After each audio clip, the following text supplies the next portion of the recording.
তুমি যাবো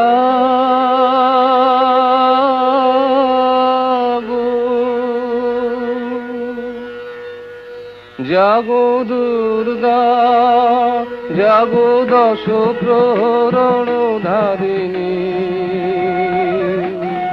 আর সবশেষে আমরা জানি যে আমরা খুব খারাপ পরিস্থিতির মধ্যে দিয়ে যাচ্ছি, কিন্তু এই পুজোর সাথে অনেকে অর্থনৈতিকভাবে জড়িত। একজন মা বা বাবা অপেক্ষা করে থাকে একটা ভালো অঙ্কের টাকা উপার্জন করতে, যেটা দিয়ে তাদের একটা গোটা বছর চলবে। তো পুজো হওয়াটা দরকারি, আর তার সাথে বিচার হওয়াটাও সমানভাবে দরকারি। আর দরকার এমন একটা নিয়ম যেখানে কারোর সাথে এরকম ঘটনা ভবিষ্যতে না ঘটে। মায়ের হাত ধরে আসছে বিচার।